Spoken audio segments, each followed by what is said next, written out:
Hello everyone, my name is Robert McNabb. I'm a fifth year pupil here at Blackrock College and I'm the chair of the Green Schools Committee. This week we are celebrating Environmental Awareness Week at Blackrock.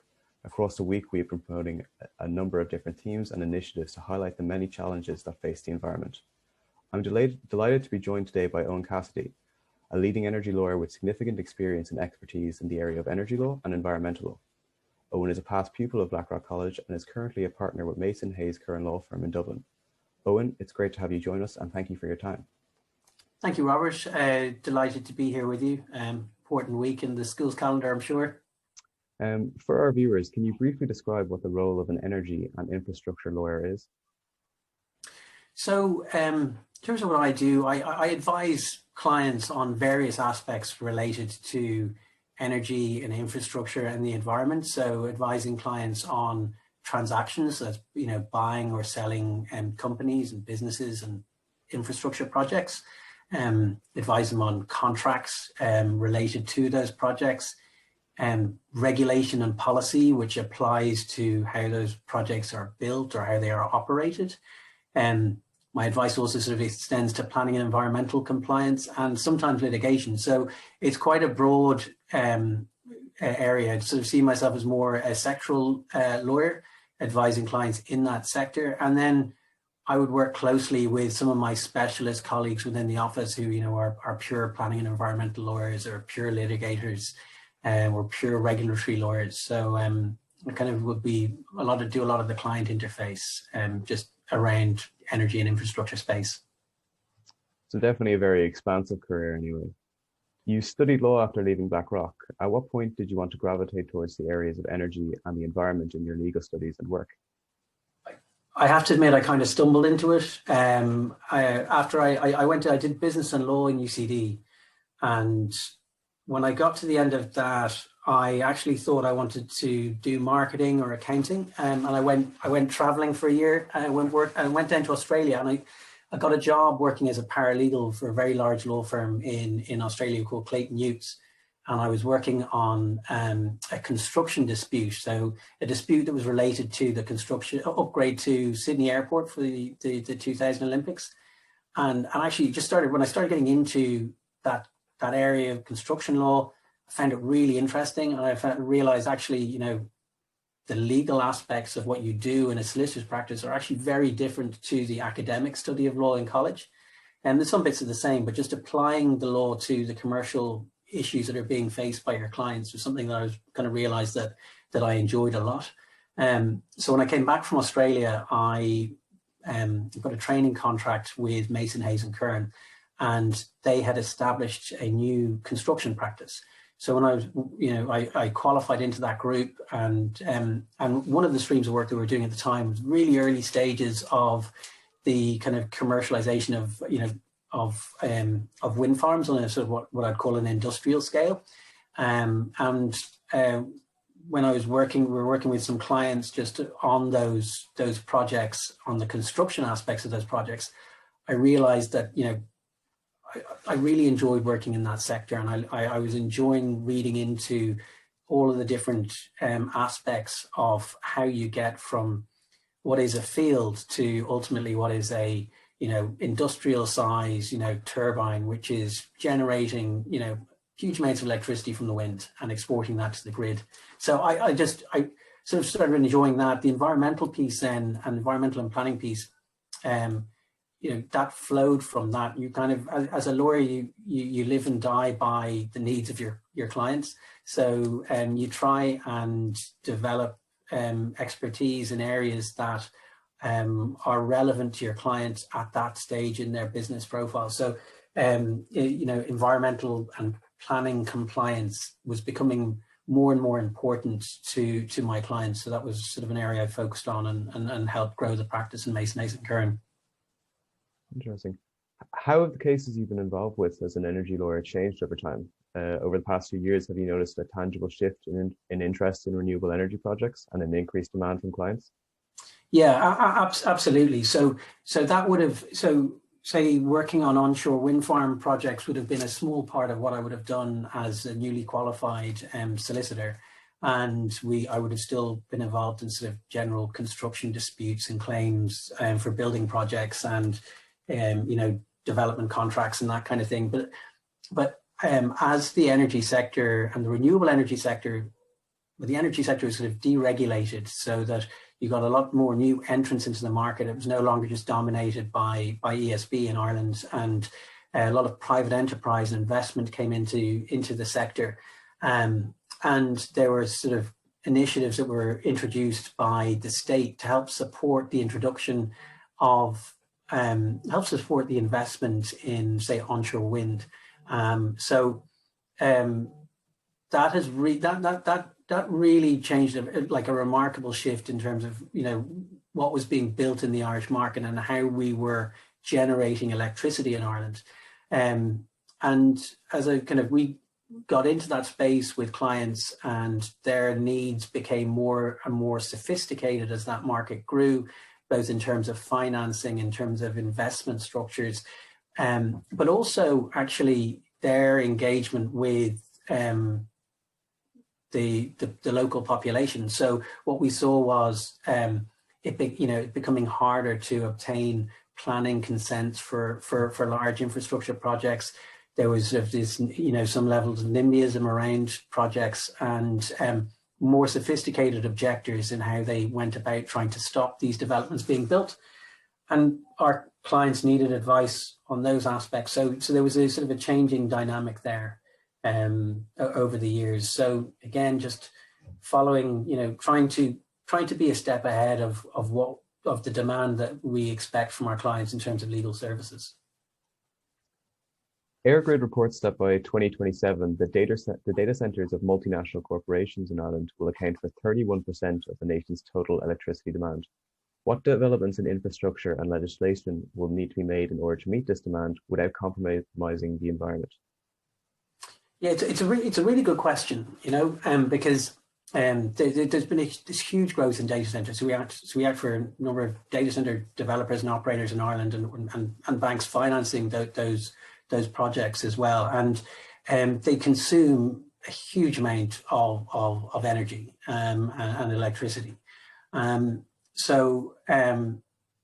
I think, when we talk about where Ireland is going from a decarbonisation point of view and making sure we've got a sustainable economy, we have to balance that with the fact that energy growth is actually, we're one of the the few countries where demand for electricity is increasing, right? So you see in a lot of jurisdictions, more mature markets, that would have had large scale industrial history, their actual electricity demand is falling in some cases. So in Ireland, we're expected to see a growth of potentially up to 50% in electricity demand over the next 10 years.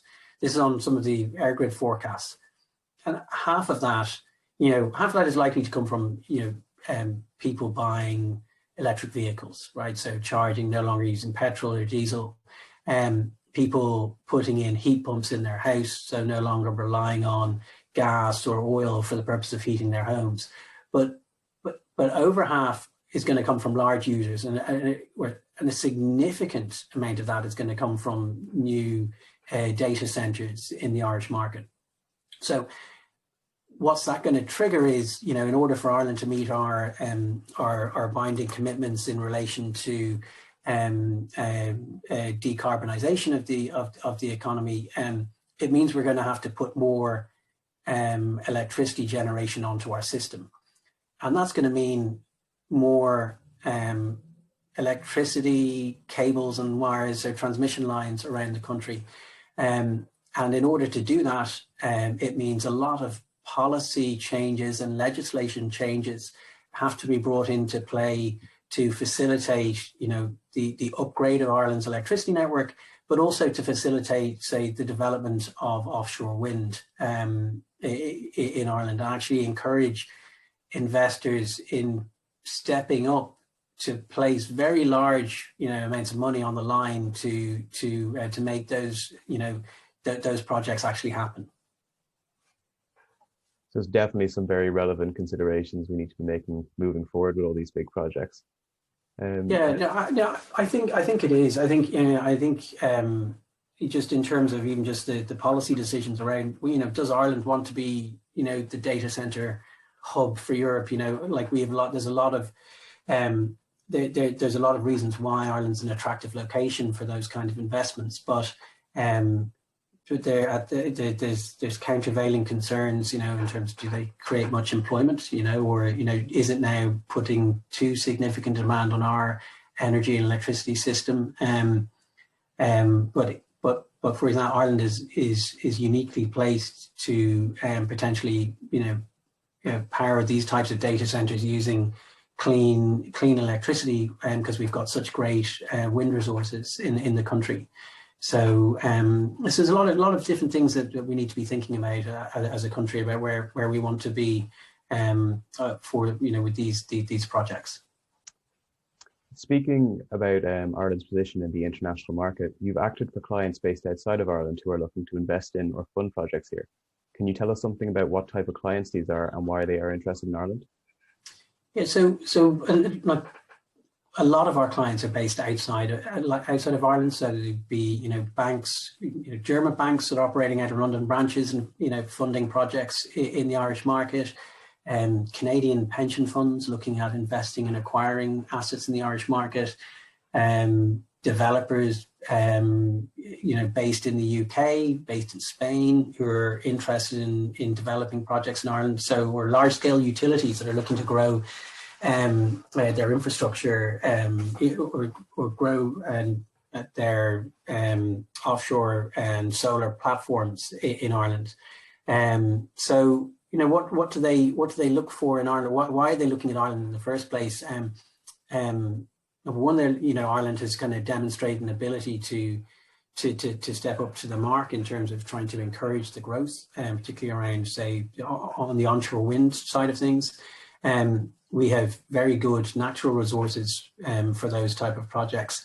But I think one of the things they like about Ireland is that we've had quite a stable regime here, which is supportive of international investment, both in terms of how our corporation tax has been structured and maintained in a stable way, notwithstanding, say, the Great Recession over 10 years ago, and also, say, the fact that we had a support scheme in place that wasn't targeted as an easy win from a money saving point of view by the state during the Great Recession. So there's that level of stability in the Irish market has been very attractive to international investors. Now, it's not to say Ireland's not without its failings. Whilst we have a very stable regulatory and legislative structure, we are slow to implement policy, and we're slow to make changes to legislation which would encourage and support investment in these type of projects. Looking at that legislation, the current programme for government seeks to deliver net carbon emission reductions of 7% per annum up to 2030 and a net zero target for 2050. Are we on track for such numbers, and what changes would we have to make if we're not? So I think the net carbon emission reductions are going to be very, very difficult to achieve. And it's going to require dramatic changes in how you and I kind of live our lives, and it won't be achieved through investment in wind farms and that kind of solar plants or battery storage alone. It's going to require a dramatic shift in how we live our lives. And how does the government facilitate that dramatic shift? It's going to require lots of new policy and legislation, which they actually have stepped up to the mark. The climate action plan that was introduced, and this government has been pretty good, I have to say, compared to previous governments in moving these policies forward and actually delivering on commitments and timelines that they've indicated. So I'm quite hopeful from that point of view that that the policy and the legislation will get there. In terms of, are we on track to achieve those numbers by 2030? I think we're probably going to be, as a nation, quite good again at achieving our the targets in relation to the generation of electricity from renewable sources. I think it is going to be difficult to say, in relation to transport and heat, for the country to achieve the ambitions there.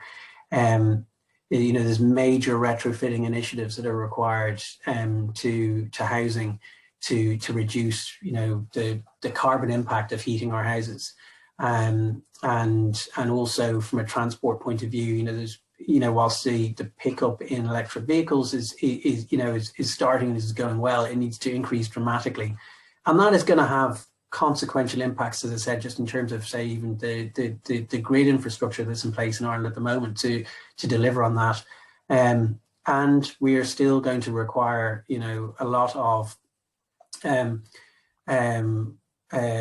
backup gas for generation of plants. Like we are unlikely to have coal. We've shut down our peat plants. We're unlikely to have coal plants.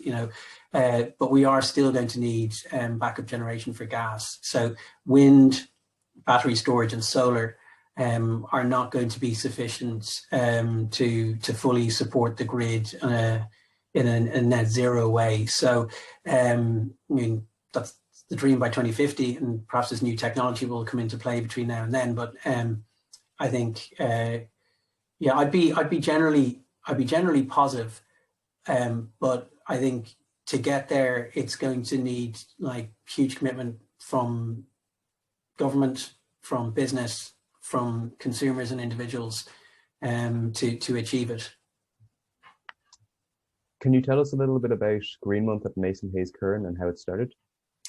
Yeah, so Green Month was actually started as an initiative from some of the staff in Mason Hayes Curran. They decided that they wanted to have a specific month where we would put in place initiatives to improve how we do our business in Mason Hayes Curran in a way that is more sustainable and and reduce the impact on the environment. So it was a committee that was established by one of the secretaries in the office, and it was very much a grounds up type committee, and then got significant support from the partners in the office. And we're in our fourth year of it now, and it's a lot of it's small things, right? So it was something like removing bins from beside people's desks. Now that sounds kind of stupid, but actually, if you and changing the size of the bins in the kind of the central areas, so that the rubbish bin, which is going to the dump, was very small. The compostable bin was a little bit bigger, and the recycling bin was even bigger than that. And that's actually bizarrely had a really big impact on the amount of waste that we were generating in the firm, and it made people more conscious about products that they were buying that were creating waste, knowing that they're going to have to get up from their desk. It sounds ridiculous, but actually the physical thing of getting up from your desk to go to the bin was kind of has reduced the amount of waste that people were creating in the office. Another one we did that was actually the most controversial thing the Green Committee did was to ban disposable cups for the month in our canteen. So everyone had to use just the ceramic cups that were washable. Again, it sounds crazy that it was annoying people so much, but that there was almost a revolution in the office when that happened. But then again, it changed people's behaviours, and fewer people when the disposable cups came back, they came back in a compostable version, but even then fewer people were using them in the office. So there've been lots of different changes and things, and again, it's the idea. During the month we run a lot of initiatives about there would be vegan days in the canteen, and cooking classes around taking meat out of people's diets or reducing the amount of meat that people are eating.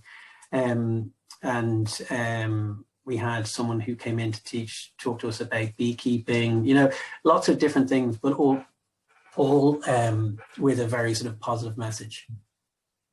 So you definitely had some great success in changing mindsets then just from that basis of employees? Yeah, I think it did. So we also, when I participated in last year, we had a trainee and a partner go head to head for a week to see who could live their life in a more kind of sustainable way. Now I was screwed from the beginning because I had a business trip to London and a business trip to Madrid to coincide with the midterm holidays, and I was bringing my wife and kids over to Madrid for a few days as well. So, but I think what I ended up doing, even we had on the business trip, I insisted that the clients who were with us, we were all going to travel on public transport. There'd be no taxis. And the clients bought into that brilliantly. They were on board for it. So there were no taxis during the period. Same on the midterm break with the family, that everything had to be on public transport. So we kind of make changes. It's definitely made people more aware of the impact they were having, on the environment and how they live their day-to-day lives. And I think that's, that is a positive thing. Even just the awareness is the first step.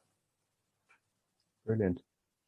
Looking back to the citizens of Ireland, how do you see our lifestyles adapting to the expansion of solar energy and renewable power? So, like the really obvious things that are going to change for, likely change for people is, is moving towards either, electric vehicles or cycling. I mean, I think actually the COVID pandemic, certainly I live around Blackrock, so seeing the dramatic change in people's lifestyles now from, the coastal mobility route, and the number of cyclists on the roads now is super to see. So like the solar energy and the renewable power piece, it shouldn't really change how we live our life day to day. If it's done properly, it should be seamless, right? So it should. But you will see more, like there's new legislation that's coming in place now, which will allow, which will make it easier to put larger numbers of solar panels on your roofs without getting planning permission, right? So you will see more rooftop solar around the place. I don't think you're not going to see people with turbines in their gardens and that kind of thing. I know in some of the school books and things, it always looks nice that you have a house with a turbine in the back and a solar plant on the roof. I think the solar panels on the roofs and that kind of thing will definitely be the way ahead for that micro generation, and then charging your car off the panels that you have in your own house. Not having a gas boiler, having a heat pump for your heating and hot water in your house. So those are things that you will see. I think the other thing, which is sort of linked just to the pandemic, I think most businesses are going to be much more flexible about people working from home. So even if they have a culture like where you need to be in the office, you just may not be in the office 5 days a week from 9 p.m. till 9 a.m. till 6 p.m. So I'd like to see a reduction in commuting just generally, because all of that will have like a consequential impact on the environment. Branching off from that, what additional legislation would you like to see introduced in Ireland to expedite positive climate change policies and practices? So there's a huge volume of policy and legislation that's going to be required to facilitate the development of offshore wind, the further development of onshore wind in Ireland, the upgrade to the grid network in Ireland. So I think being able to, create a little bit more certainty around getting planning permission for those type of projects, I think is possibly the bit that's missing. And it's hard to achieve because you need to try and balance the interests of the community against the interests of the individual. So where you have individuals that just do not want infrastructure like that being built near their home, they do have a right to air their views, to raise their concerns. But if we live in a world of NIMBYism and that prevents the development of electricity infrastructure or large scale power generation from renewable sources, it's going to impact on the community as a whole. So the DSRI, warning around, it potentially 260% rise in electricity prices for everyone if there's a low acceptance rate of renewable energy and electrical infrastructure. So you can't have a situation where you have, small special interest groups or individuals who are blocking the development of the electricity market for the whole in a way that actually benefits the community as a whole, but also the environment. And at the same time, that's not to say that sort of all developers are coming with clean hands. There is to its very nature, like what the decarbonisation of the Irish economy is going to require massive investment, and that results in new infrastructure, new products, new development, new issues. All of those will have some impact on the environment, and it's trying to balance all of that together in a way that achieves the most positive outcome for the whole rather than the individuals. Eoin, thank you so much for what has been an absorbing and very interesting discussion. How we consume energy and protect our environment clearly needs to be properly regulated, and you have given us some great insight to your work and the legal end of this activity. We wish you continued success with Green Month at Mason Hayes Curran, and we hope to speak to you again in the future. Thank you, Robert. Thank you once again to Eoin Cassidy, and thank you to all our viewers and listeners for joining us today.